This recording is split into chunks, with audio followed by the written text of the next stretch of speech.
This podcast is brought to you by Oregon Freddy Mobile DJ. Hello, everybody. Thank you for being here. My name is Freddy Ruiz Jr., and you are listening to Weddings Northwest. Today, I'm here with Kayla Griffis from Acend. Now, tell us a little bit about your business. I originated my business in Southern Oregon and just moved north. So I'm just outside of Salem now. I started my business in 2020 in the very beginning of the pandemic. So literally I received my LLC March 20th, 2020. And I decided to move forward with that because it's going to be 2 weeks. What's the big deal? I might as well just knock it out. And starting your business in the wedding industry at that time is actually a blessing, whether we decide to acknowledge it or not, because we got to ease into the industry instead of just jumping in blindly. I specialize in unique and bold, unapologetic wedding. I'm here and I'm shoot from the hip kind of girl. Let's see here. Average cost of a wedding coordinator in Oregon.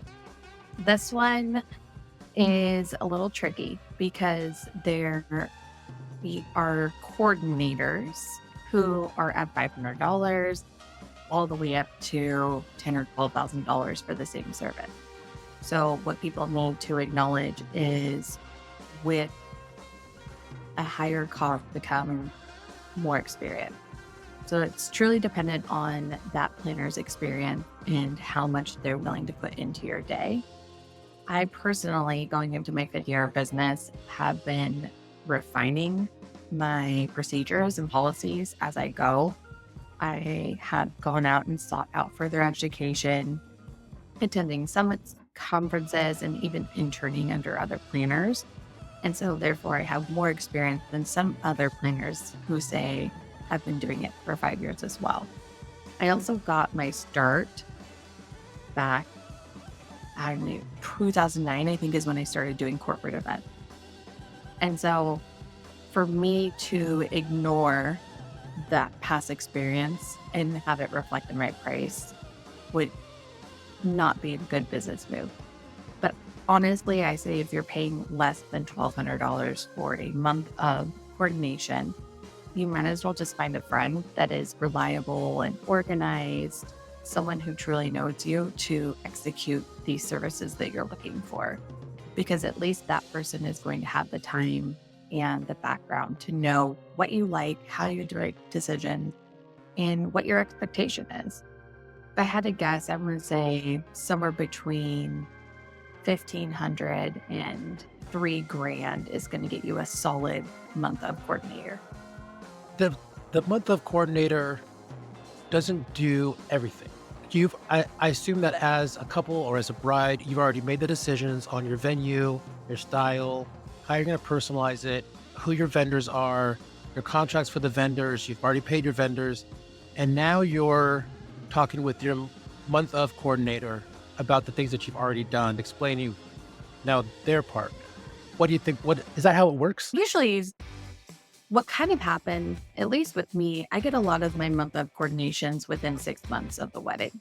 Because what kind of happens is the client, they have this epiphany after they've knocked out their DJ, their venue, their decor, all of the big things, catering. And then they sit down for a second and they're like, wait a second, who's going to set this up while I'm sitting in a chair getting hair and makeup done? And it's really because what happens is they're like, oh, someone will say, Kathy can do it, or your mom will be out there. But then the couple really sits back and they're like, but I just want my family to be my family. I don't want them out there working, especially if you're like mother of the bride. I don't want my mom out there working and then she needs to get ready too. This is a big day. We're spending thousands of dollars on photography. I want her to feel nice as well. So I would say I get most of my month of coordination probably within 6 to 9 months of the wedding. Oh, that makes sense. That's what I usually hear is that month of coordinator or day of coordinator is more like a 3 month ahead of time because they need to know what's going on in order to prepare appropriately. And not just that, let them just know what's going on. Who are we communicating with? And the logistics behind when those people are arriving, because you can't put the flowers out before you put the linen out. You know what I mean? And not everyone has those procedures, like you said, nailed down. I know where things go, when they need to be there in order to appropriately get you on this time with the next thing on the timeline. Let's see here. Next question, wedding coordinators versus day of coordinators, what's the difference? Also, wedding planners. From what I've found out, there's planners, coordinators, and day of coordinators, and maybe some other type of definitions in between. Can you define or put them into categories quickly? So I think the biggest confusion when planning a wedding is when your venue offers a coordinator. And then you're like, wait a second, but you require a coordinator, but you already have one. So let me just clarify what a venue coordinator is. A venue coordinator is coordinating everything for the venue. They are not coordinating your decor. They're not coordinating your flowers. They're not coordinating your hair and makeup. They are literally, depending on that venue and what they offer, if they offer in-house catering, they're taking care of in-house catering. If they are offering transportation, they're coordinating that. They are literally just coordinating the things within their contract. So I think that's the biggest confusion, is when venues say, oh, we offer a day of coordinator. That's fantastic. But you're just taking care of your things that are on your list. But I have all these things over here on my list. Those need to be checked off as well. That's where your month, day, or just in general, a coordinator comes in. A coordinator is another word for chaos organizer of the day, facilitator. That's just truly what it is. We are coordinating all of the aspects of your wedding to put it together like pieces of a puzzle and putting it into one beautiful picture. Then you have your planners. So the planners are there from the get-go. They're there from the nitty-gritty right after you get engaged.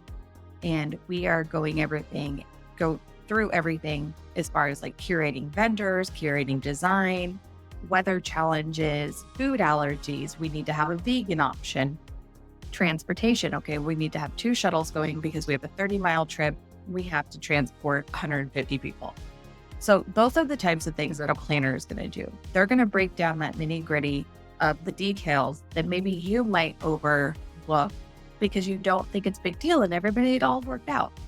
Those are the things that we're going to do. Whereas a coordinator would come in after you book those things, and they might look at all of that and be like, hold on, you have a 30-mile and only 1 shuttle. So there's 2 things you're going to have to do. You're going to have to get either a charter or you're going to have to get a second shuttle. So and coordinator is more so an editor of the things that you've already planned. Whereas a planner is with you from the very beginning. Great. That makes a lot more sense when I hear that as an editor or like refinement, an extra set of eyes. I guess there's a lot of ways to just feel like this is your backup person, and you don't have to go with the full cost of a planner that's going to take essentially maybe even some of the fun away of picking these things out or being a part of your wedding, just depending on how busy you are. Yeah. And sometimes you don't need one. Sometimes I have a client right now where I actually wish I was their planner, and I wish I was elbows deep in it because I'm so excited about this specific wedding. But they already have it. They have it planned and finalized, everything but transportation 9 months out from the wedding. So there's just some people who are wired that this is their thing, this is how they do it, and this is where I got my spark, is with my own wedding. I did all the things. And the only thing, honestly, from my own wedding that I wish I had hired that I didn't was a coordinator. Everything else was great. I just needed somebody there to dot the I's and cross the T's. How would you include family in wedding planning without losing your mind?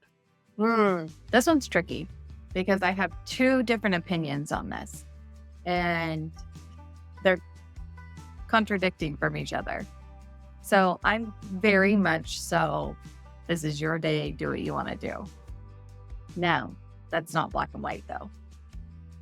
If your mom wants to invite her best friend from work, let her invite her best friend from work. If it is going to save you headaches and arguments, and it's not going to change your day, but it's going to make her feel included and heard? Is that worth it? Or is it worth the argument? Is it worth the boundary? So I think that when it comes to family, you're always going to have the peanut gallery. You're never going to get away from it. Someone's always going to think you need to do it a certain way. Somebody's going to have an opinion about the way the napkins were folded, or the lighting, or the food that was served.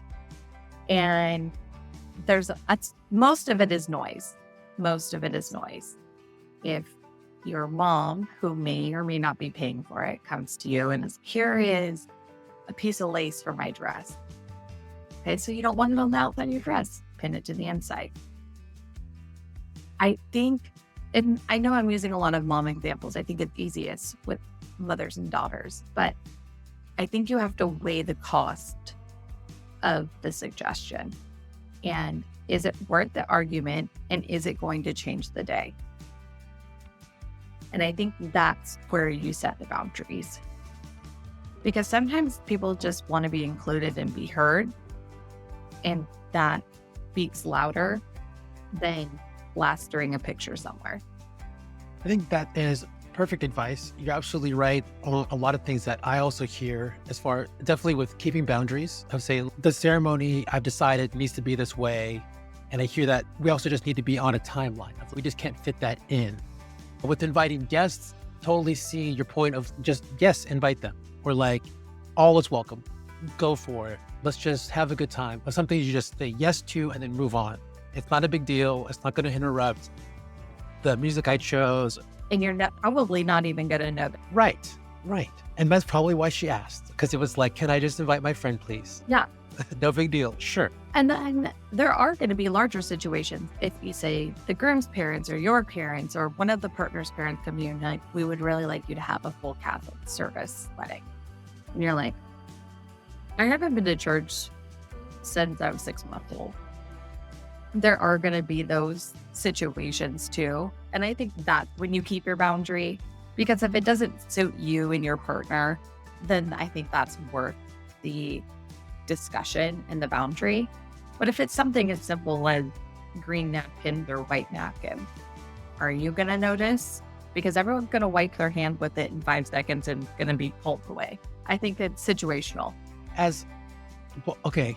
Now, also, planners, coordinators can be the scapegoat or the messenger.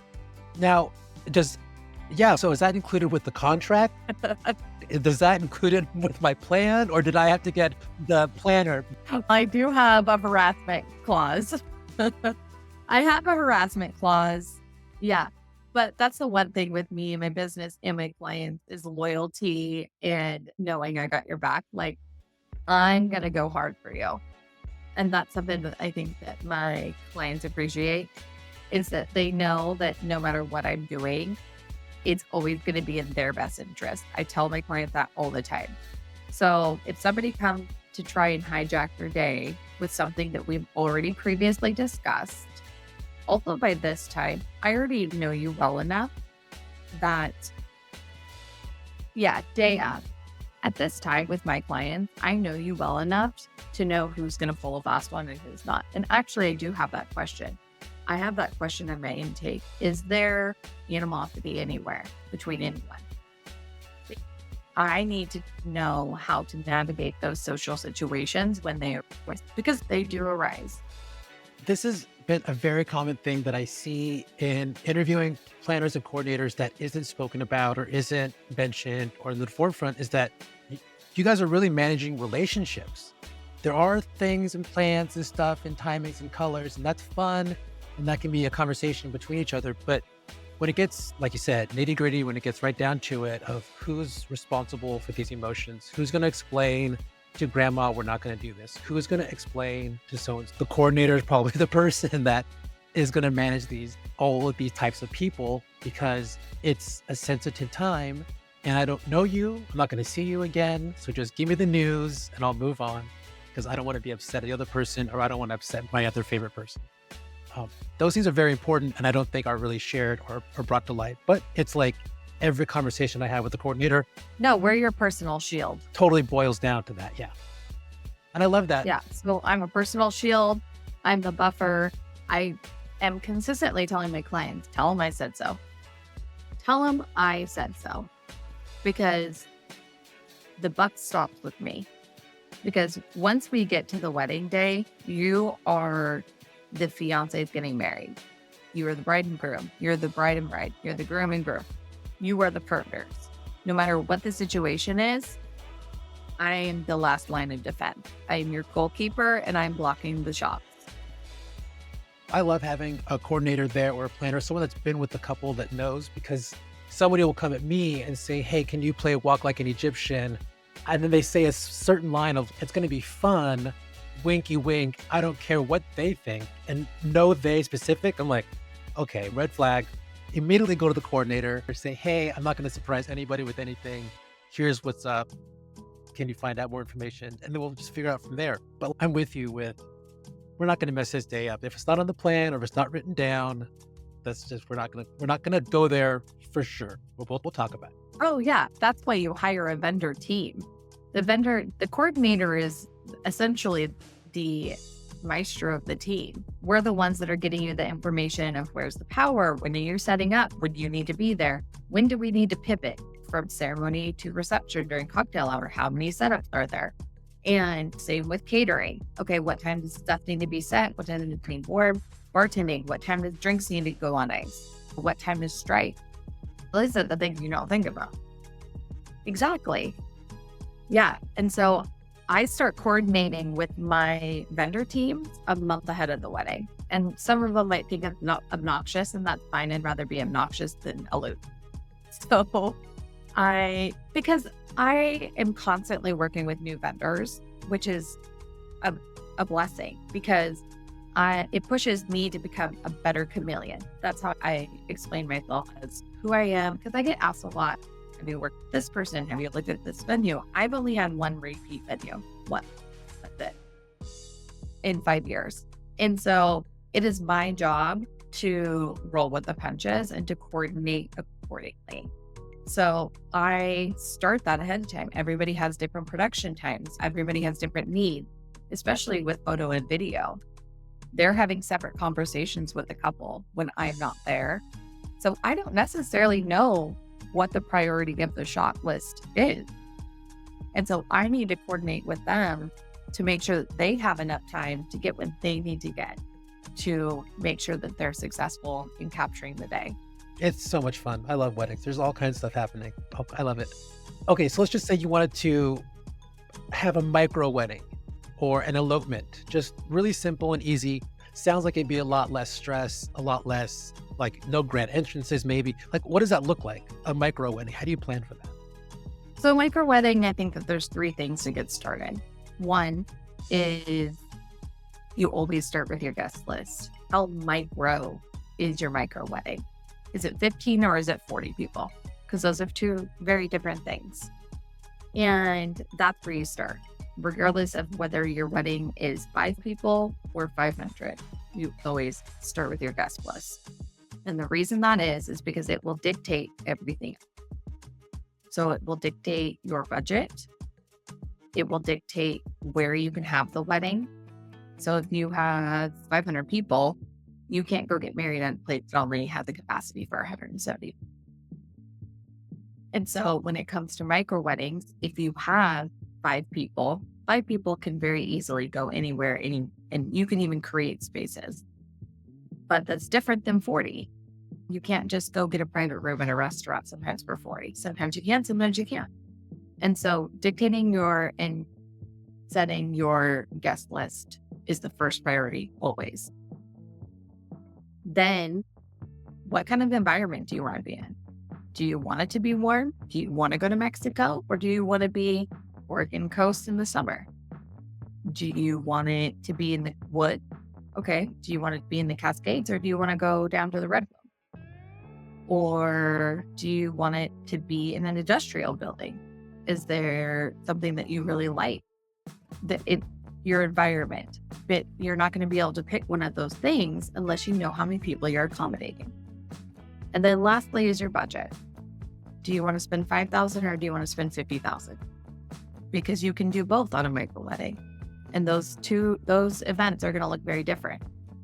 But if you just want to get married, close family and stuff next to you, and you only want to spend $5,000 on an Airbnb, then that's what you do. I really love hearing all those things you had to say, especially some of the stuff about creating a space, things about specific numbers that might allude to a micro wedding of, oh, I see other plans, or like I'm shopping around and I see micro this or micro that. What does that mean? Well, it could be more of like a guest list, 75 or less, or around 50 or under 40.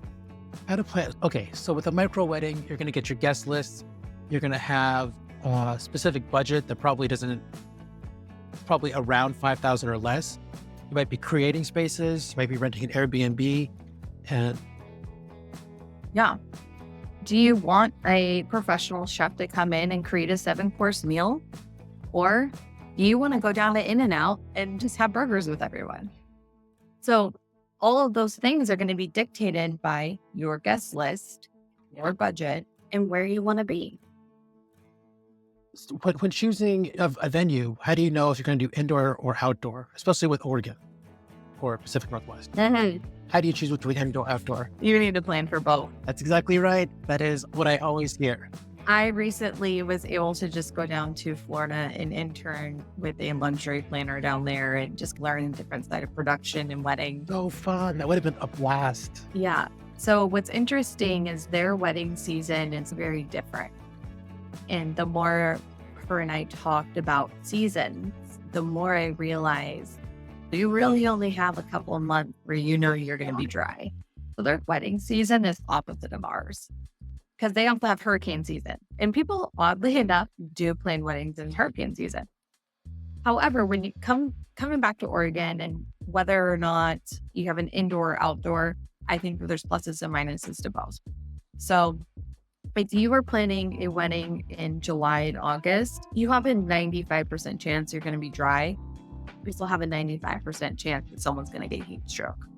So I have started implementing just really the importance of shade and like weather prevention in my planning process. I would say if you get married in June or September, that's the sweet spot. And I think both of us being wedding pros in Oregon, we know that. Our busiest months are probably June and September. And then it dies off a little bit in July and August, but we're still booking stuff. And that's because I would say a lot of the indoor spaces in Oregon are catered to a certain aesthetic. I would say we have a lot of barns and industrial buildings. So when it comes to planning an indoor wedding, those are your options. And if you don't want one of those options, you either need to scale your wedding size or you're going to have to be outside. And that's just the reality of living in Oregon and planning a wedding, to be honest. It has nothing to do with anything else other than that's the reality of it.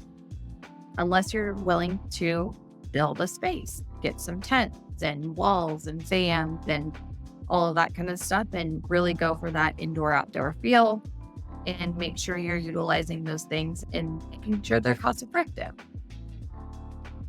So it sounds like choosing between indoor, outdoor is going to really depend on the cost, really your own personalization of the season. Are you a barn person? Are you more modern industrial? Are you close to the city, somewhere out there scenic? But definitely plan for some kind of cover, either cover from the rain, cover from the heat. The cover is absolute must. You'd say from like May to September, or actually even April, March. Oh, absolutely. Yeah. Because the last couple of years, we've had 80-degree Aprils. And even, I think this October was pretty wet, but last October, we were 85 like a couple days before Halloween last year. It really just depends on your size and honestly, your aesthetic. I think that dictates only your budget, to be honest. If you have a big wedding, expect a minimum of $3,000 to $5,000 on a tent. That's just the reality of it. But if you want to be outside and that's a priority of yours, that's unfortunately what it may cost. it's so nice having a tent and having things solid and for sure. And you can put chairs up and it's going to be fine. You can decorate. You've got a backup plan. It's such a stress relief to be able to to know for sure this event is going to continue without a problem. We got to do a couple shifts, but yeah, we're going to move forward. Regardless, yeah. When's the best time to start? Then, so I would say that it has changed recently in the last, honestly, since 2021, it really started pivoting to longer engagement. If you're having a micro wedding, then I think that you can start within a year, even 6 months, depending on the size of your micro wedding and how much effort you want to put into it and how elaborate you want it to be. But I would say since the beginning of last year, or maybe this year, I forget that we're in December. Since the beginning of this year, I'm noticing more and more longer and longer engagement. Most of my couples starting this year have had either 18-month or 2-year engagement. And that is based on how much things cost now. Since I got married in 2016, the wedding industry has doubled, if not more. It might even have 1.5% or 1.5 times. And so a $20,000 wedding in 2016 is now going to cost you 40 plus. And that's not with all the, that's not without the, or that is not with all the bells and whistles. That is purely just what things cost now. You used to be able to get florals for $2,500. And now most florists that are worth working with $1,000 minimum. And they never used to have minimum because it wasn't a big deal. But now the wedding industry has evolved so much since COVID that having well manicured vendors is a must. And I say that because COVID changed not just the wedding industry, but people as a whole. We got, and this might ruffle feathers, it may not, and I don't think it's a very strong opinion, but we got used to not doing things.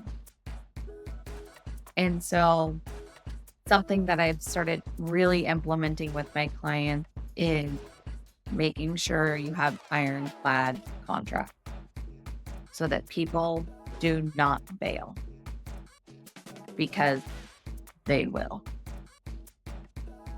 And I even tell them this on the financial side. So-and-so said they're going to pay for the catering. You have a $12,000 catering bill because you have a 200-person wedding. Then you need to be prepared to pay for this, because I cannot tell you how many times I've seen that person come back and be like, yeah, I can't do that. Because we've gotten used to, we had a year and a half of us not having to be there and not having to be accountable for our present and following through on things. And I think that's starting to come back, but I think it's also really important to vet your vendors and make sure that they have experience. Look at their reviews, go on Google. What are people saying? Not just good, not just bad, but look for those things that make you believe that they're reliable. You're right. They're the vendors and how you pick them and how careful you are with the contracts and trusting. Getting referrals are probably going to be your best bet of, hey, they were at my wedding. They were very professional. They followed through on what they said they were going to do and even did more. That's probably the best way to pick a vendor, in my opinion, because they're just a business. There's no major laws that say so-and-so has to treat your wedding like it's a Super Bowl. To somebody else, it's just show up and bring your speakers and play the music. And to somebody else, it's, I will be there. I'm dedicated for your day. I'm very prepared. Look at all of these things I have to ensure, that you can trust me. It's hard to pick these people. Having a planner and coordinator definitely helps. Especially with new ones. Yeah. New ones coming in.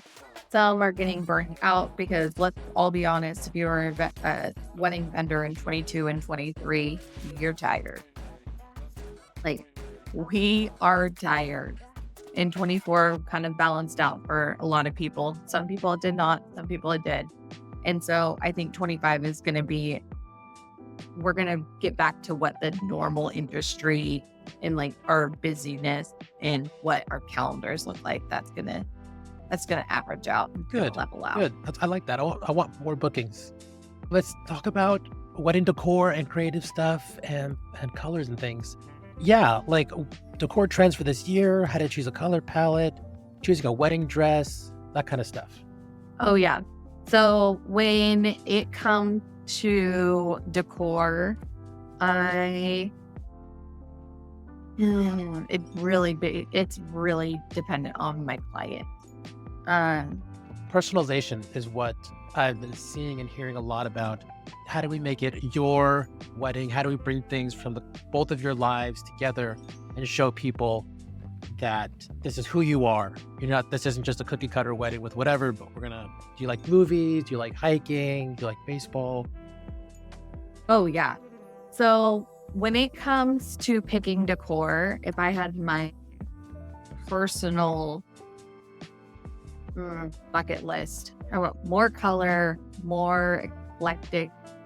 The black and white timeless wedding has been done. I've done it. Others have done it. Blush and sage has been done. Boho has been done. Some of us planners are starving for color.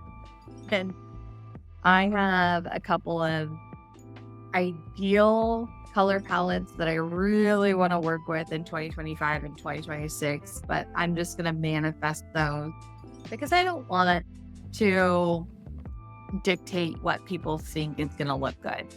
Those are my personal opinions and my personal preferences.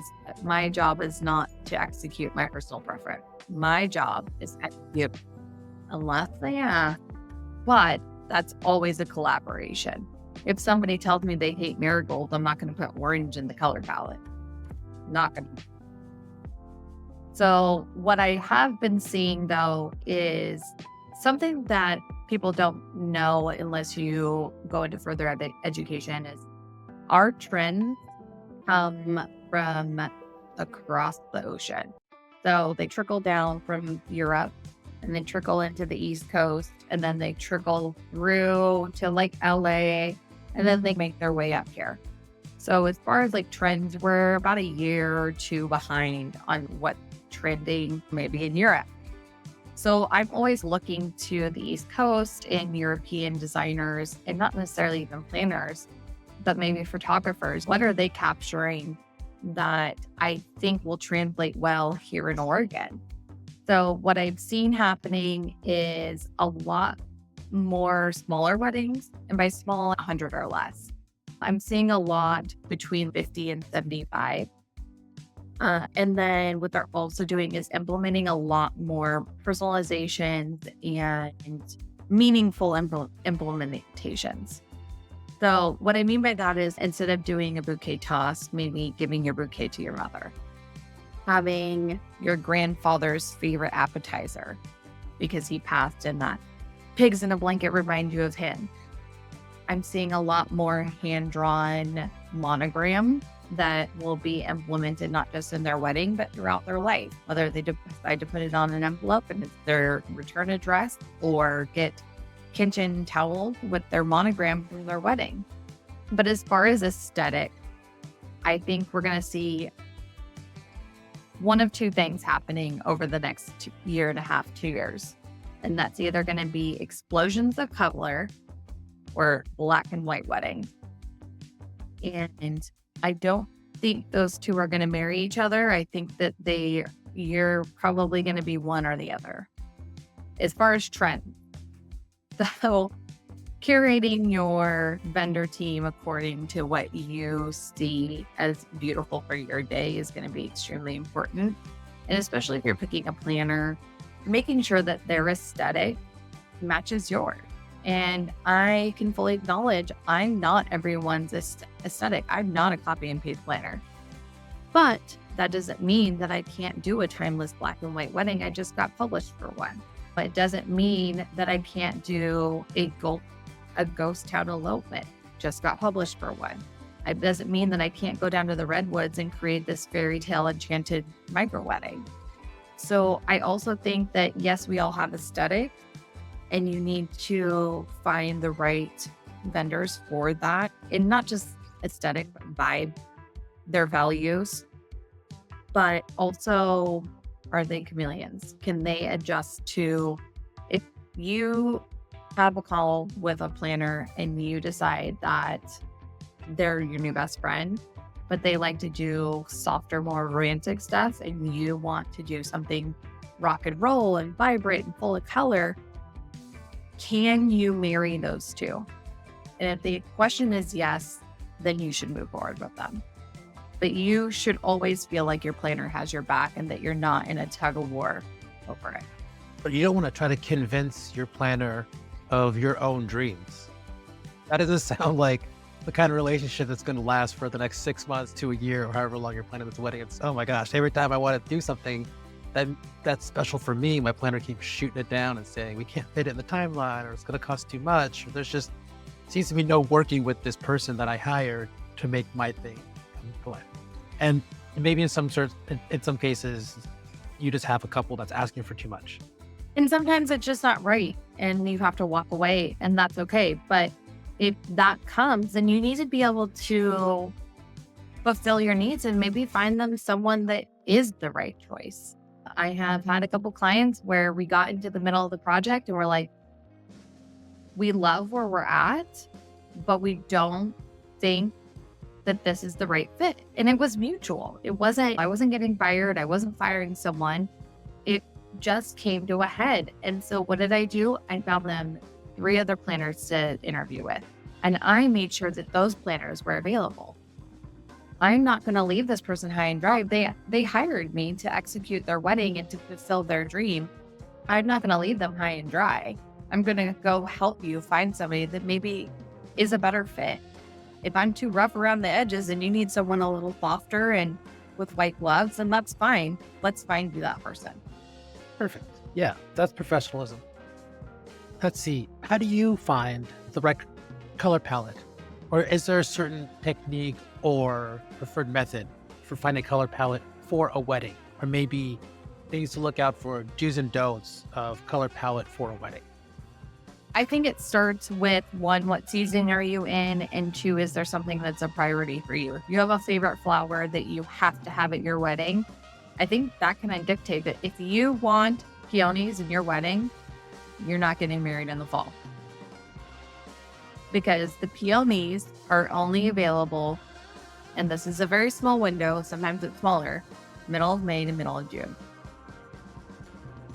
And if you want peonies at your wedding, you're getting married in that window. If you want lilacs, you're getting married at the beginning of May. Now, if you don't have a favorite flower and maybe you have a favorite color, and let's say you want to do fuchsia, I'm probably going to suggest that you don't get married in fall. Not because you can't do fuchsia in fall, but here in the Pacific Northwest, our leaves change and your fuchsia does not go well with birdcorn. Are you doing photos outside with your fuchsia flowers? Yes. So I think it's going to be dependent on the client, but those are just things to consider when picking your palette. And seasonal? Yeah. Seasonal is definitely a priority, and not just because of the colors that are happening in the season, but the availability of things for your wedding in that season. I've heard of techniques where the coordinator will simply just look at the couple and see what they're wearing, or ask them to look around their house and say, what are some common colors that you just are naturally drawn to, that you're just picking out without thinking about what my favorite colors are going to be for my wedding.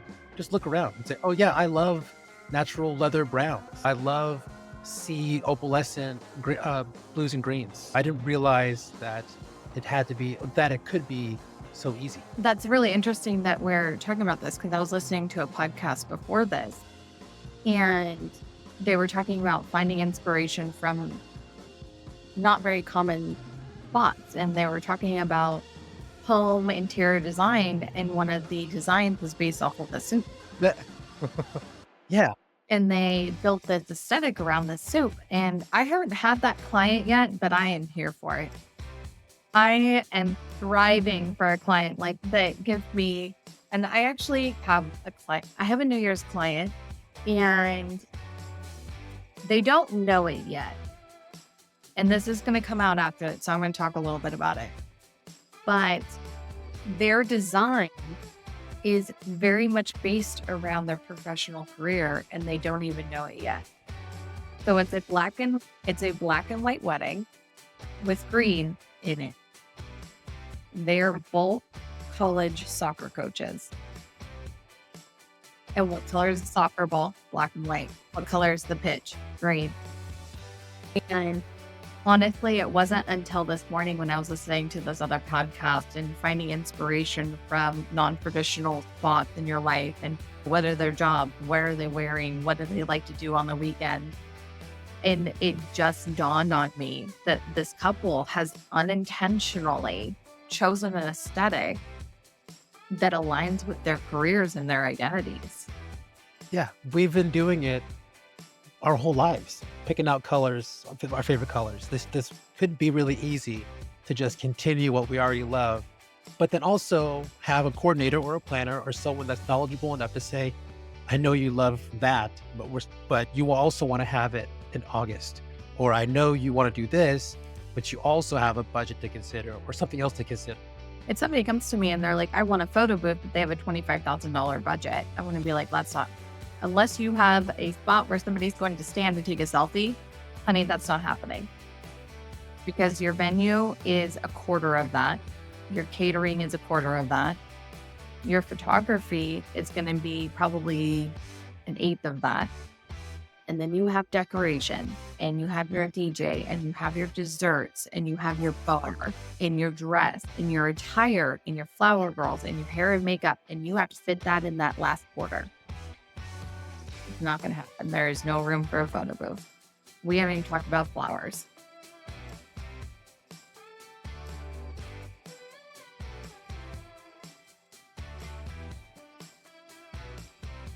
My favorite experience with wedding dresses is my own. And from that experience from 8 years ago is how I coach my clients when they go to look for dresses. So I went into a boutique in Las Vegas while we were on family vacation. And it was the only time I was going to be with my sister and my mom. And I was like, I have no intention of buying a dress, but they have this brand that I love and I want to try it on. I had zero intentions of buying a dress. And I go in, I say, this is what I like. This is our venue. I want to try on all shape, all colors, all neckline, all the things. Because I know that just because I think I might look good in something doesn't mean I will. And so we went in there and I tried on all these things and I got it down to 2 dresses. And one was what I thought I was going to wear. And the other was the exact opposite. And by exact opposite of everything I've ever worn ever. And I chose that dress and I bought that dress that day and I wouldn't change it for the world. And so when I coach my brides, when they're getting ready to go dress shopping, I say, I know you know what you want, but I want you to hear me out. Try on that dress that you want, that you've had your eyes on, that you have saved to your Pinterest 5 times. Try it on. Well, only if it's in your budget. Because you try on a dress outside your budget and then you go and spend double on your dress, you're going to lose something else. So you need to make sure that you are aware of that. So I tell them to try on that dress, but I also tell them to try on every neckline, every shape, and every color. Because just because you think you're going to look good in a white dress doesn't mean that you're going to look good in a white dress. You might look better in an ivory dress. And it might be more complimentary to your skin tone if you're in an ivory dress. And try on a lace dress. You might like it. Try on a jewel dress. You might hate it. And I encourage them constantly to try on everything, figure out what you don't like, and then never try that on again. That's great. That's great advice for a lot of things, especially for trying to pick out a wedding dress. Of go into this experience with an open mind, even though you've got your mind made up. There are so many possibilities, and there's so many styles, and you haven't even worn a dress yet. So, and keep your mind open. Probably we could go on about picking things out and styles of wedding dresses, because that's another fascination that I have of like the styles and designs and the seasons and the personalities. And that is a whole other thing. While talking about this, I did want to ask about switching outfits. Is there any sort of advice or tips you can give from, okay, I've got this dress, and then at this time I want to move into a comfier set of whatever. Like, how does that work? I have different opinions about this because I have my personal opinion and it doesn't necessarily align with my professional opinion. So my personal opinion is you're going to spend thousands of dollars on a dress that you're going to wear one time. You wear that sucker. That's my personal opinion. Now, but my professional opinion is, okay, so you're wearing a beaded ball gown. I'm going to tell you right now, if you want to get down on that dance floor, that is not the dress you want to do it in. Especially if they come to me and tell me that they want to change, I'm here for it. I have a client currently that they're going to have line dancing. We're going to get a bowl.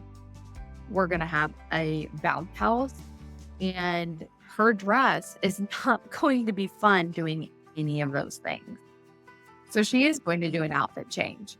And so it's a matter of function at that point, but making sure that they're comfortable and they're paying for this wedding. Why would they not want to live up every moment of it? Yeah, I have seen both. I haven't seen it all, but I've seen them change, and that was new to me. I've only been in the business for a couple of years. I saw that a few times, whatever, and I was like, that is great. That is so cool. Mainly because they look so happy. They look incredibly happy and almost relieved. And I've seen them go from like into jeans and a tank top to a whole sparkly jumpsuit. I bought this for, I'm changing to another wedding outfit of this thing. And I always give props to the brides that stick it out the entire way of their dress.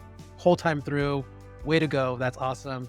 And the same for brides that change into a comfy outfit, or for grooms that change into outfits. Like, way to go, rock on, you be you, and just keep having fun and be comfortable with it.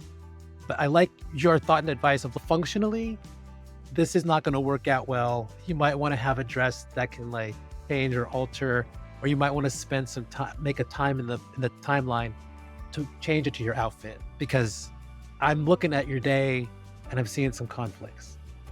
I haven't thought about that. That's really good advice.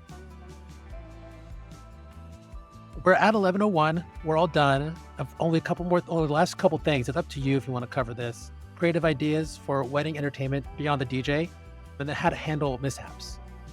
It's up to you if you want to cover it, or we can just... Okay, so yeah, no, we can go ahead if you have the time. Sure. So as far as like creative ideas outside of like beyond the DJ. So I've had an evolution in this, which is funny. My own personal wedding 8 years ago, I had live music for the ceremony. But up until, I want to say this year, I've been a strong, you need to have a DJ run your ceremony kind of girl. And the reason I have said this is because it creates consistency in the production of the sound of your ceremony, as far as microphone, wedding music, the timing of the music, if you want your song to start at a certain portion in the song, but then also the unlimited opportunities of song choices. So let's say you have a favorite song. Now there's 100 different versions of that song. Especially thank you, Bridgerton, for coming in and making these orchestrated remake of these like pop songs. And so I think having the unlimited opportunities for song choices is fabulous. But there's something about a live instrument when the bride or the bridal party or just it really creates this ambiance and this moment of exquisite elegance when you bring in live instrument. Yeah, you're absolutely right. It's tough. Ceremonies are so important and they're so special. And I think a lot of the wedding revolves around the ceremony and only a small bit. But with the DJ, yeah, in case something happens, you can go an extra 5, 15, 20 minutes, whatever. We can change it up on the day out. We can move the speakers around. Everybody's going to hear your voice clearly or not. Everyone's going to know what's going on. We'll have music as they arrive. It won't be awkward. And then maybe for your walk, we'll have the harp player coming down for the bride. Or we'll have the band strike up for this one moment. Maybe not for the whole thing, but for this one time. It is really special to do that. But having a DJ is nice. I do always suggest sound production with that though. So whether it's having the DJ come in and manage the production of the sound, even if you're having live instruments, I think that's super important because then you also have microphones and stuff involved as well with the ceremony. But then you don't have the sound at different volume levels, right? So if you have a harpist playing her own amplifier and her sound is a certain volume, and then you have a microphone at a different volume, I believe that there needs to be some kind of sound production, even with live instruments. So you have consistency in the wedding itself. There you go. There are so many more parts. Is there anything else you want to say to couples? Get someone that is reliable and trustworthy. They can do pretty wedding. They can nail aesthetics, but make sure the connection is there. Because in the end, you are hiring people to execute one of the most memorable days of your life and definitely the highest productive day of your life. You're spending thousands of dollars. You need to make sure that those thousands of dollars are with somebody that you trust, whether it's your DJ, your photographer, your coordinator. I also tell anyone, even if you're not going to hire me, at minimum, get a coordinator. And there is no such thing as a day of coordinator because no matter what, there is always some type of prep work. So if somebody says that they can come in and do 6 hours, they're not a coordinator, they're decorating. They're like production, basically. They're not coordinating their vendors. They're not timing you out for your ceremony walk. There are coordinators using day of coordination as their package name. It's not that. And I highly suggest not hiring somebody who says, oh, I do 6 hours on the day of your wedding and that's all you need. They're basically just trying to sell a service for less. That less is not better. Always remember what you pay is what you get. So if you're going to cut corners, make sure you're cutting corners and cutting budgets on things that you can live with, not people who have a heavy hand in your day. Yes, exactly. How do we get a hold of you? How can we find out more information about you? I have my website, my socials, and I'm very active on both of those. You can find me. My website is acendeventplanning.com, and my tags on TikTok, Instagram, and Facebook are all Acend Events Planning. Thank you so much for having me, and I appreciate this.